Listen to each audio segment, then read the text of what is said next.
वृंदावन बिहारी लाल की जय हो। चलो वीडियो बना बैठ के। तो अगर नहीं काम शक्ति हो तो गाय और भैंस अपने शरीर से पीछे क्यों लगती है? खाने पीने से हमारा शरीर पुष्ट हो सकता है, बहुत महत्वपूर्ण बात है। क्या कथा की हर एक बात महत्वपूर्ण होती है। मैं बार बार इसलिए कहता हूँ कि आपकी एकाग्रता, आपका कान कथा में लगा रहे, कोई शब्द चूके ना। सौरभ कैसे दिखे? शक्ति संपन्न बनाने के लिए हम घी, दूध, फल खाते हैं, अच्छी बात है, खाना चाहिए। यार हमसे नहीं बनने में शरीर को तो बढ़ा सकते हैं, लेकिन हमारे अंदर की जो सकारात्मक विचारधारा है, हमारी आत्मा का जो भोजन है, वो क्या है? वो है सत्संग। लोग छोटी छोटी बातों पर टूट जाते हैं, निर्णय नहीं ले पाते हैं, और कुछ ऐसे भी होते हैं जो बड़ी बड़ी बातों पर भी निर्णय ले लेते हैं। इसका मतलब उनका भजन ज़्यादा होता है, भोजन कम होता है। भोजन ज़्यादा करने से शरीर तो हमारा खूब बढ़िया हो सकता है, लोग देखेंगे कहेंगे हाँ खाते पीते करते हैं, लेकिन उनसे पूछो वो अंदर से टूटे हुए हैं साहब। क्या जी बुलाते हैं बच्चे और क्या? भोजन से काफी अधिक महत्व दिया बुलाते हैं। और भजन को। भजन बढ़ाओ, शरीर भी बलवान होगा और तेज आएगा, सकारात्मक सोच आएगी, निगेटिविटी दूर हो जाएगी। भजन का प्रभाव है। कुछ नहीं। हम आप कितने लोग यहाँ ऊपर बैठे प्रसाद सब जानते हैं कि अच्छा क्या है, गलत क्या है? कौन नहीं जानता? सब जानते हैं। फिर गलत क्यों करते हैं? बोले जानते तो हैं, लेकिन भजन हमारा इतना कमजोर है कि हमसे गलत हो जाता है। जिस दिन तुम्हारा हमारा भजन प्रबल हो जाएगा, उस दिन जो बात गलत जानते हो वो करोगे भी नहीं, क्योंकि भजन की कमजोरी में जानते हुए भी गलत काम करते हैं। भजन का बढ़ाओ, भोजन कम करो। अच्छा, हिंदी में लिखो भोजन, तो कितने अक्षर हैं भोजन में? 3। अच्छा, हिंदी में लिखो भजन, तो भजन में कितने अक्षर हैं? तो भोजन और भजन में बराबर अक्षर है, भा और जा और ना। अब हम पूछें आपसे कि भोजन और भजन में अंतर क्या है? तीनों के शब्द सेम टू यू, तो क्या अंतर है? बोले भोजन में ओ की मात्रा है और भजन में कोई मात्रा, बस हिंदी में समझ। भोजन में मात्रा, भोजन लिमिट में करे, ओवर डाइट में। और भजन कोई मात्रा नहीं, कितना भी करो, निरंतर करो। तो जड़भरत जी का भजन बढ़ा, तेज बढ़ा, भाभियां जलन करने लगी। तो भाभियों ने भाइयों के कान भरने शुरू किए। सुनो, भजन क्या है पूरा करेगा। देखो, तुम पूरे दिन खेत में काम करते, पड़े पड़े खाते हैं, इनको भी खेत में ले जाया करो, कुछ काम कराओ। और ये घर में अकेले रहते हैं, इनकी नीयत अच्छी नहीं है। भाभियों की बात भाइयों ने सुन ली और भाई लोगों ने भरत को कहा, इशारा किया, तो बोलते नहीं। वो कुंड बना बहुत बड़ा, खेत में जाकर के सुंदर धान की रोपाई की।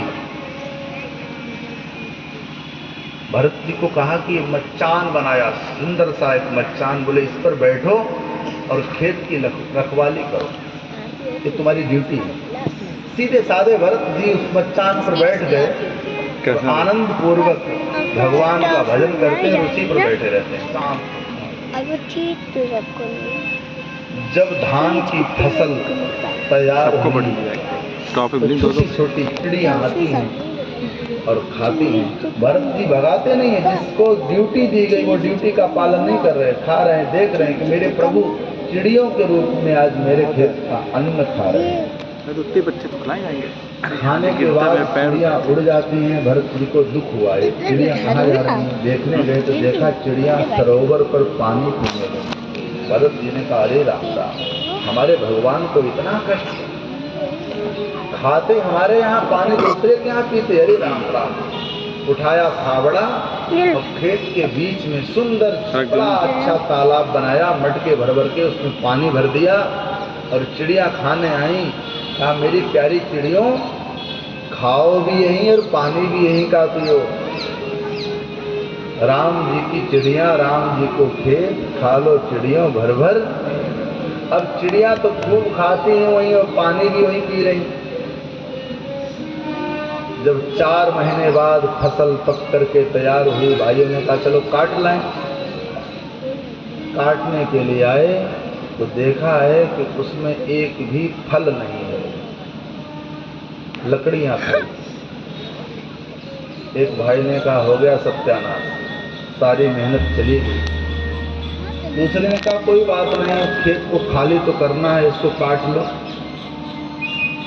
तो भाइयों ने मिलकर के खेत को काटा और जब उसमें से अनाज निकाला गया तो प्रतिवर्ष जितना निकलता था उससे 2 गुना अनाज निकला। आज लोग गायों की बात करते हैं कि गाय छुटी, हमारे खेत खाए जा रहे, खेत खाए जा रहे, हमारी फसल उजाड़ी जा रही है, बंदर बहुत हैं। जब गाय नहीं छुटी थी, जिन लोगों ने खेती कर रहे हैं, उससे पहले 2 कुंटल 2.5 कुंटल बीघे गेहूं निकलता था। जब से गाय खाने लगी तब से 4 कुंटल 5 कुंटल से कम किसी का निकलता ही नहीं। क्यों दादाजी? हम भी खेती करते हैं ना, जब जाते हैं खेत काटते हैं, कभी कभी गेहूं पकते हैं। तो अब हर साल से ज्यादा कहां से निकल रहा है बताओ? भगवान कहते हैं कि क्या किसी को खिलाने से किसी के खाने से कम पड़ता है? खिलाने वाले का दिल बड़ा हो, जिगर बड़ा होता है। भरत जी महाराज भजन में लगे हैं, भाइयों ने और दुर्व्यवहार करना शुरू कर दिया। एक दिन एक सम्राट, कौन सम्राट? डाकुओं का सम्राट, उसके कोई बेटा नहीं था। उसने कहा कि मैं माँ काली की बलि दूंगा अगर मेरे बेटा हो। भगवान की कृपा से, काली माँ की कृपा से उसके बेटा हुआ। उस डाकू ने कहा जाओ जाकर के कोई अच्छा सुंदर सुशील मजबूत व्यक्ति मिले उसको लाओ, मुझे माँ काली की बलि दे। अब चोर लोग ढूंढते ढूंढते ढूंढते ढूंढते पहुंचे, देखा भरत जी महाराज का शरीर सुंदर है, बड़े मजबूत हैं, इनको इशारा किया बेटे नीचे आ जाओ। भरत जी ने मना नहीं किया, सोचा भगवान बुला रहे हैं, मचान से नीचे उतर के आए। एक ने कहा गूंगा है, दूसरे ने कहा गूंगे से क्या मतलब? इशारा किया आओ मेरे पीछे पीछे। आगे आगे भरत जी को लेकर के डाकू आए, माँ काली के मंदिर में स्नान कराया गया। भरत जी बोल नहीं रहे, मौन बैठे हैं कि ठाकुर जी की कृपा देखो, उतने दिन से नहाया नहीं, नहाया गया, चंदन लगाया गया, अंगराग केसर इत्र छिड़का गया, बढ़िया वस्त्र पहनाए गए। और जब रसमलाई रखी गई खाने को तो भरत जी कहते हैं मेरे ठाकुर जी कितने दिन का भूखा था और आपने खिलाया तो रसमलाई से पता नहीं। बढ़िया फूलों का हार पहनाया गया। कितने का बुलाया जाता है इसको, इसे बुलाया जाता है। जब वो डाकुओं का सरदार तलवार लेकर के आया माँ काली के सामने बलि देने के लिए, तलवार देख करके भरत जी मुस्कुराए, माँ कितना सुंदर। गर्दन तक पर तलवार रखी गई, पुजारियों ने मंत्र बोले कि अब तुम्हारा सर काटा जाएगा। नहीं दो। भरत जी ने कहा हे माँ, हमने नहाते समय कुछ नहीं कहा, रसमलाई खाते समय मैंने कोई आवाज नहीं। डांस कराती मुझे। अब अगर मेरी गर्दन कटेगी तो हम आवाज नहीं करेंगे। आज मेरी गर्दन तुम्हारे चरणों में चढ़ जाएगी। और जैसे ही डाकू के सरदार ने सर काटना चाहा, माँ काली का हृदय फटा, वह मूर्ति फट गई। जैसे भगवान नरसिंह आए थे ऐसे ही माँ काली साक्षात प्रकट हो गई। डाकुओं से तलवार ली, डाकुओं के सर काटे और माँ काली ने आज भरत जी को जीवन दान दिया। भद्र काली मैया। भरत जी महाराज माँ काली के चरणों में प्रार्थना करते हैं, हे माँ तुम कितनी दयालु, आप भी माता रानी के चरणों में भाव से प्रार्थना करें। हाँ हाँ। अमृत है हरि नाम जगत में, इसे छोड़ विषय रस पीना का हरि नाम नहीं तो जीना हरि नाम नहीं तो जीना। देख लो क्या आवाज है कल। जीना हरि नाम नहीं तो जीना। अमृत है हरि नाम जगत में, अमृत है हरि नाम जगत में, अमृत है हरि नाम जगत में, अमृत है हरि नाम जगत में।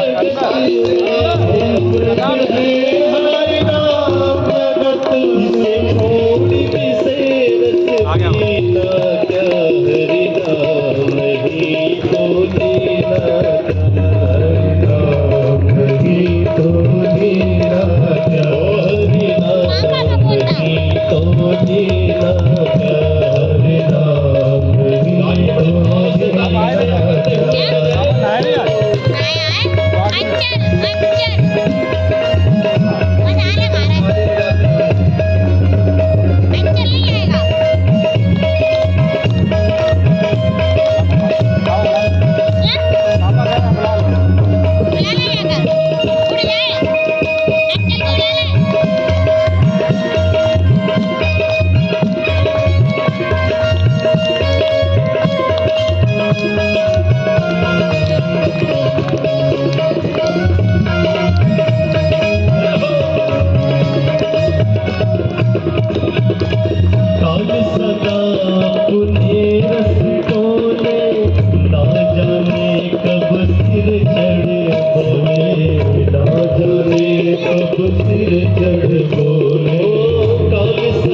कब बोले, ना जाने कब सिर चढ़ बोले, ना जाने कब सिर चढ़ बोले, ना जाने कब सिर चढ़ बोले।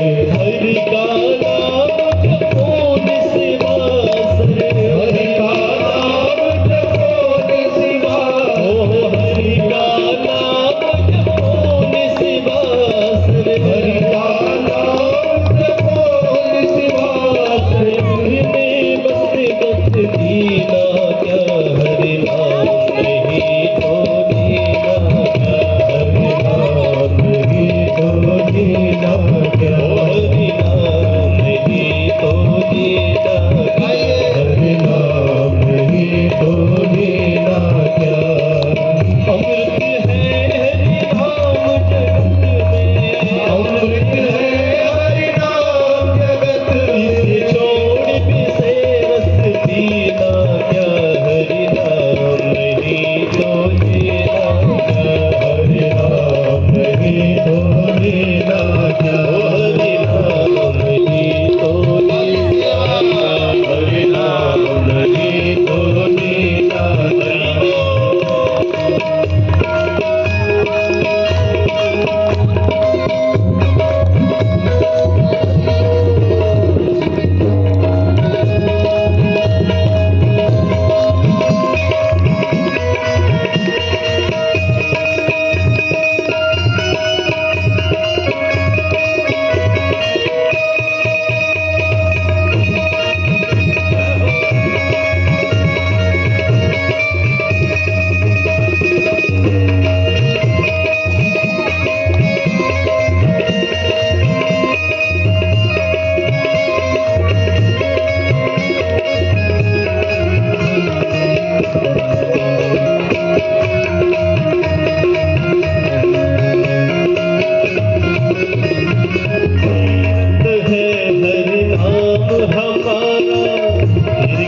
फिरते मारा मारा, फिर क्यों फिरता मारा मारा, फिर क्यों फिरता मारा मारा, फिर क्यों फिरता मारा मारा। तीरथ है हरि नाम हमारा, फिर क्यों फिरता मारा मारा, फिर क्यों फिरता मारा मारा, फिर क्यों फिरता मारा मारा।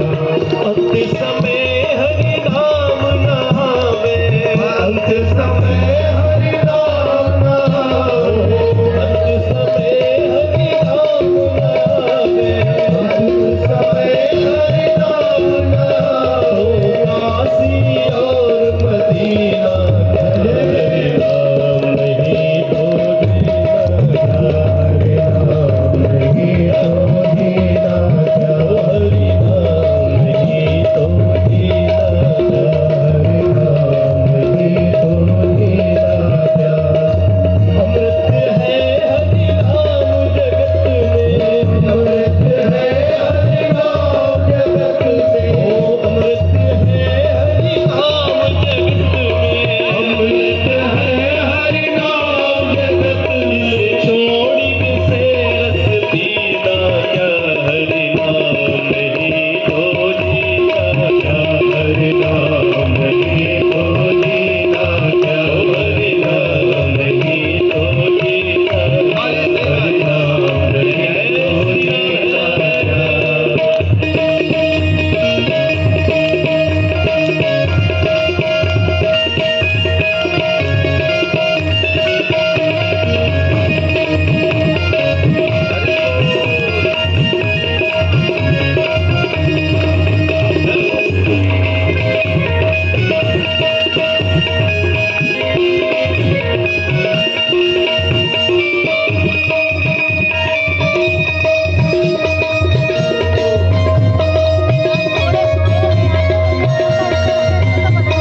अरे सब बढ़ गया।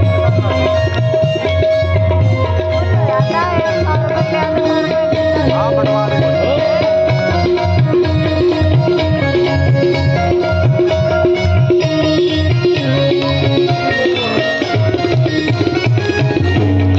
से अंग सजाए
इसे छोड़ विषय रस पीना क्या, हरि नाम ही तो जीना क्या। हाँ भगवान के नाम के बिना जीवन का कोई नहीं, बाहर से तुम अगर तुम ही बैठो रोज तो रखे रहने भरत जी देना। ने इतना नाम गाया, इतना नाम गाया। अभी क्या बजा? 2:30 बजे? काली कस्टमर नहीं आ रहा है? साक्षात प्रकट होकर भरत जी कितनी के देर? प्राणों की रक्षा करें। चलो हाँ 3:30 साढ़े 3 तक बैठ बड़े ही मैं बार 100 रुपए का हिसाब वहाँ रखे रहने देना। सुना रहा हूँ आपको, इसलिए मैं कहता हूँ नहीं 100 रुपए का जो है डेली वहाँ छोड़ के रखोगे और उसका हिसाब नहीं होगा। जैसे रख लिया आज, कल वो पड़े रहेंगे फिर ले लेंगे, उसका हिसाब नहीं छोड़ गया है। जैसे वहाँ रख जाए छोड़ जाते हो धर्म रक्षा वैसे। के लिए खड़ा हो जाएगा। जब आप हाँ। जब विपत्ति आए, एक बार हमारा संकल्प हाँ। हो, हम धर्म के लिए लड़ें, धर्म की रक्षा करें। और भरत जी ने इतना नाम जप किया, श्री भरत जी महाराज की स्वयं काली मैया ने रक्षा की। भरत जी फिर आकर के मचान पर बैठ गए। सिंधु सौवीर नरेश एक बार सत्संग के लिए जा रहे थे।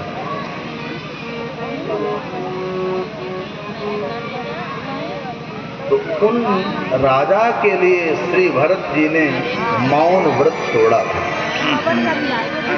सिंधु के सम्राट थे, उनके लिए भरत जी ने मौन व्रत तोड़ा। वैसे तो मौन रहे, भेज तो दे मैं चेक परंतु उनके चेक भेजे, उसके ऊपर लिखा था बरसों से मौन रहे, परंतु राजा के रामदास सिंह नाम है। भरत जी ने मौन तोड़ा और बड़ी सुंदर कथा सुनाई है। अब तुम्हारी बारी है।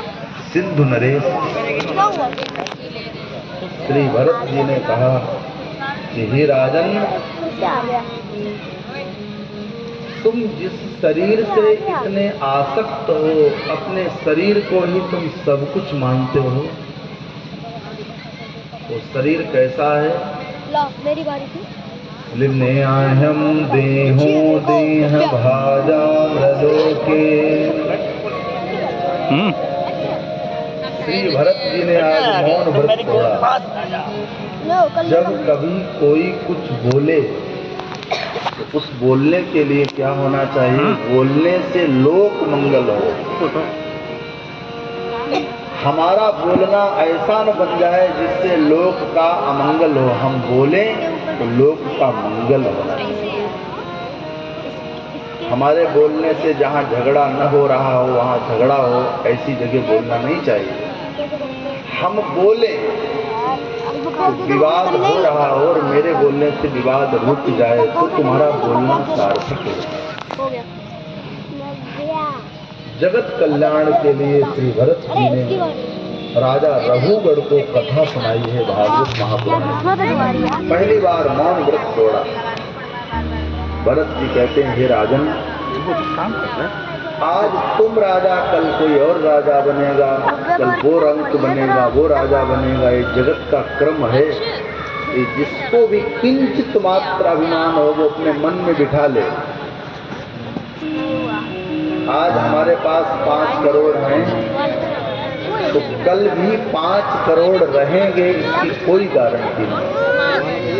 आज हमारे पास 1 रुपया नहीं है, लेकिन कल 5 करोड़ हो जाएं, इसका कोई पता नहीं। इस समय का चक्र है, जैसे दिन और रात।